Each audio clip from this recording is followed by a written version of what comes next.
In the fall of 1994, Michael Cremo, co-author with Richard Thompson of the highly controversial book, The Hidden History of the Human Race, embarked on a 3-month nationwide television and radio tour to publicize their work. At the same time, a highly rated nationwide television program was aired dealing directly with the theme of their book.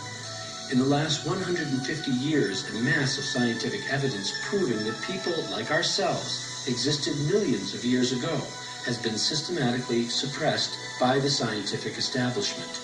The following are excerpts from these shows viewed or heard by more than 20 million people.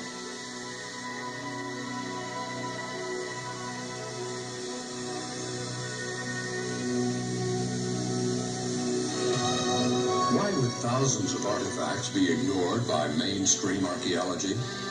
They show the unthinkable. Images of man battling with dinosaurs. Reptilian creatures interacting with men and women. Ancient inscriptions on stones depicting complex surgical procedures. And carved metallic spheres found in rock strata 2.8 billion years old. This evidence points to one conclusion, that the history of life on this planet may be radically different than what is accepted today. In this program, The Forbidden History of Man, we will examine documented evidence which suggests that our theory of evolution needs to be completely revised. Much of this evidence has been known for hundreds of years, but it's been ignored because it directly contradicts theories which are universally accepted. We will hear reports from a new breed of scientists who have been labeled heretics for daring to challenge fundamental scientific theories. In their controversial book, Forbidden Archaeology, Michael Cremo and Dr. Richard Thompson have revealed a major scientific cover-up. Since the beginning of archaeology, researchers have found bones and artifacts showing humans like us existed hundreds of millions of years ago. But according to Thompson, these discoveries have been suppressed, and we have come to accept a picture of prehistory that is largely incorrect. Thompson and Cremo have documented hundreds of cases which tell a gripping story of a scientific world shrouded in conspiracy and deception.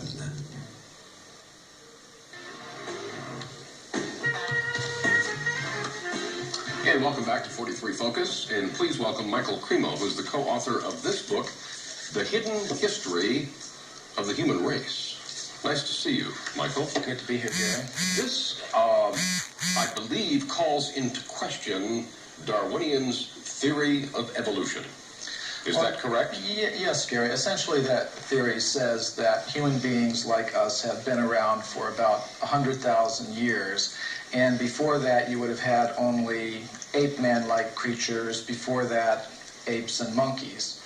What we found, however, when we looked into the entire history of archaeology, my co-author and I did 8 years of research. We looked at every archaeological discovery that's ever been made.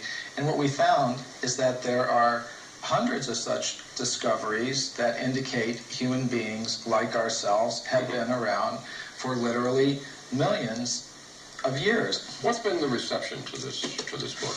Oh, there's been, from the spokespersons of the scientific establishment, there has been absolute outrage. For example, how dare you come up with any kind of... Well, like Richard Leakey, for example, he said this book is pure humbug. Nobody would take it seriously but a fool. On the other hand, we've had many scientists and scholars say this is a wonderful book. It's really great that finally somebody has brought together all this evidence, because a lot of it's not available in English. Human person who looked like us, existed millions of years ago, did not evolve from an ape, as we are led to believe in the Darwin theory. Why has this evidence been suppressed, and what kind of evidence have you found to support this? Well, I'll give you a very good example. Now, one example from historical times is during the California gold rush days, miners were digging tunnels thousands of feet into the sides of mountains. Now, the rock in these mountains is over 10 million years old. So when they were digging these tunnels, they were finding human skeletons, they were finding stone spear points, they were finding mortars and pestles, hundreds of them at dozens of locations. Now, all these were gathered together, reported to the scientific world by J.D. Whitney, who was the state geologist of California. And he published a massive book about them by Harvard University. Harvard University was the publisher. Now, what happened to these artifacts? Why aren't they on display in museums? Why aren't our children taught about them in schools? There was a very powerful anthropologist at the Smithsonian Institution named William H. Holmes.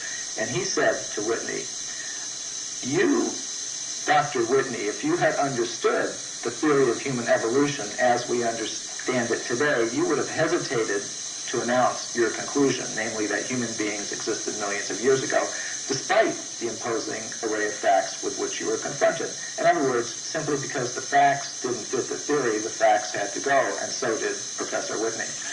But back then I would imagine that they did not have the scientific procedures to identify the exact age of bones and matter that we have today. So can you be confident that this researcher was able